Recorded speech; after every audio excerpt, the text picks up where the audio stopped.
Hand tools के बारे में क्या था ना। आज का टॉपिक है मेजरिंग टूल्स में। तो मेजरिंग टूल्स क्या होते हैं? मेजरिंग टूल्स ऐसे टूल्स होते हैं जिनकी हेल्प से हम किसी भी कंपोनेंट, पार्ट या पुर्जे का लेंथ, विड्थ, थिकनेस, हाइट और डायमीटर, इन चीजों को मेजर करते हैं या मापते हैं। ओके, अब एक ऑटोमोबाइल वर्कशॉप में बहुत सारे मेजरिंग इक्विपमेंट्स यूज होते हैं। जैसे यहाँ पर कैटेगरीज दी हुई है। Steel rule. स्टील रूल क्या होता है मैं बताऊंगा आपको। Callipers, multimeter, screw gauge, micrometer और हाइड्रोमीटर, इस तरह से बहुत से इक्विपमेंट्स होते हैं जिनका यूज हम ऑटोमोबाइल वर्कशॉप में करते हैं, है ना। कुछ एक चीजों को आपने घरों में भी देखा होगा, जैसे कारपेंटर होता है वो मार्किंग के लिए एक स्टील रूलर, एक टेप होता है उसके पास, है ना, उसका यूज करता है। और जो आपके टेलर होते हैं उनके पास इंच टेप होता है जिससे वो मेजरमेंट लेते हैं। लेकिन एक ऑटोमोबाइल वर्कशॉप की बात की जाएगी तो वहां पर ज्यादातर यूज होगा इन चीजों का।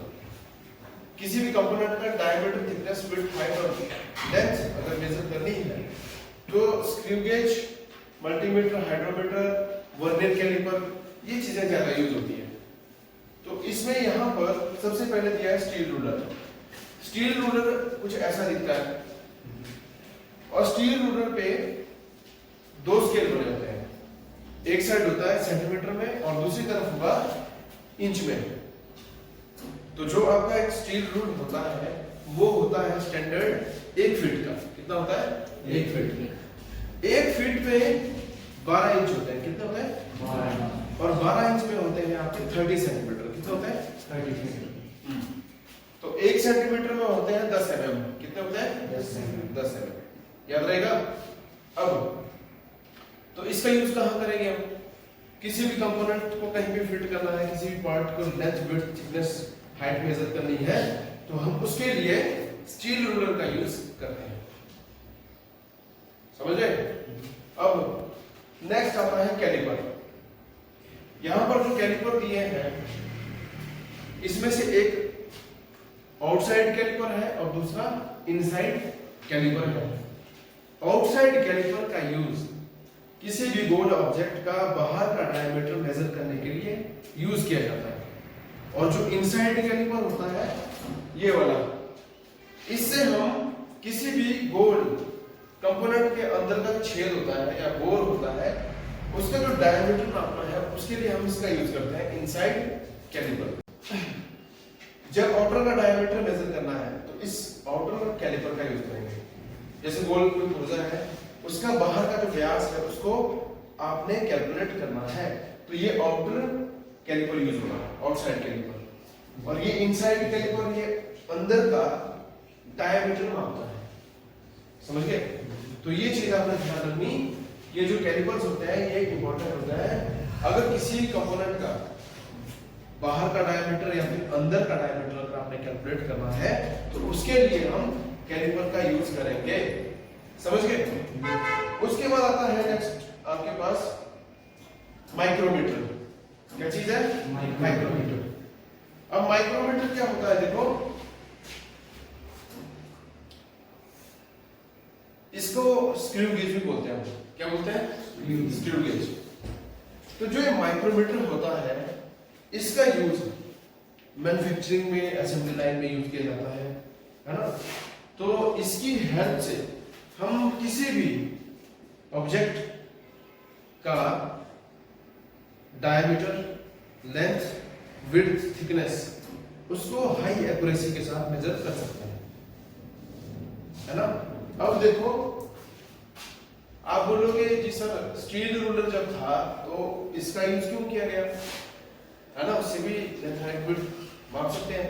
लेकिन डिफरेंस ये है जो माइक्रोमीटर होता है ये आपको बिल्कुल ज्यादा एक्यूरेट रीडिंग देगा, पॉइंट्स में भी देगा रीडिंग। समझ गए? अब जो स्टील रूलर होता है उसमें हम mm तक मेजर कर सकते हैं, लेकिन अगर मिली एमएम में अगर आपने कैलकुलेट करना है मिलीमीटर में, तो उसको कैसे करोगे?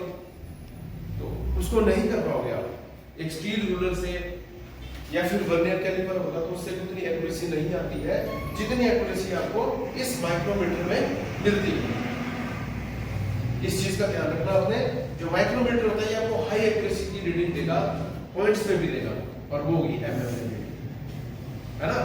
तो इससे हम क्या करते हैं, किसी भी गोल ऑब्जेक्ट का, वो तार हो सकती है, गोल चीज हो सकती है, उसका डायमीटर या किसी कंपोनेंट की लेंथ, विड्थ, थिकनेस, इनको माप सकते हैं ज्यादा एक्यूरेसी के साथ। इसलिए हम माइक्रोमीटर का यूज करते हैं। और ये जो माइक्रोमीटर होता है ये ज्यादातर जो आपका प्रोडक्शन होता है, जहां पर गाड़ियां बनती है, पार्ट्स बनते हैं, वहां पर इसका यूज किया जाता है। और एक होता है वर्नियर कैलिपर। क्या होता है? Vernier caliper. तो वर्नियर कैलिपर से भी हम यही चीजें करते हैं जो माइक्रोमीटर से करते हैं। उससे भी हम length, width, thickness, height, diameter मापते हैं। लेकिन वर्नियर कैलिपर की जो रीडिंग होगी वो उतनी एक्यूरेट नहीं होती जितनी एक्यूरेट ये देता है। इसलिए हम माइक्रोमीटर का सबसे ज्यादा यूज करते हैं प्रोडक्शन में। जैसे मान लो कहीं पे पार्ट बन रहे हैं, गाड़ियां बन रही है, इंजन की असेंबलीज हो रही है, तो वहां पर हर कंपोनेंट की मेजरमेंट के लिए हम इसका यूज करते हैं। तो जो माइक्रोमीटर है ये एक ऐसा डिवाइस है जिससे हम हाई एक्यूरेसी से किसी भी चीज को माप सकते हैं, है ना। तो इसके साथ और भी बहुत सारे इक्विपमेंट्स होते हैं जो वर्कशॉप में यूज होते हैं, ऑटोमोबाइल वर्कशॉप में। जैसे हाइड्रोमीटर था। हाइड्रोमीटर से हम बैटरी के इलेक्ट्रोलाइट की स्पेसिफिक ग्रेविटी का पता करते हैं, और उससे हमें पता चलता है कि बैटरी में कितना चार्ज है ना। बैटरी टेस्ट के लिए वोल्टमीटर टेस्ट होता है, और उसके बाद स्क्रू गेज, जो माइक्रोमीटर हमने पढ़ा अभी, vernier caliper, scale, steel ruler जो था, इनसाइड और आउटसाइड डायमीटर, इस तरह की बहुत सी चीजें होती है एक ऑटोमोबाइल वर्कशॉप में जिनका हम यूज करते हैं। तो इसके साथ जो टॉपिक है आपका चैप्टर खत्म होता है।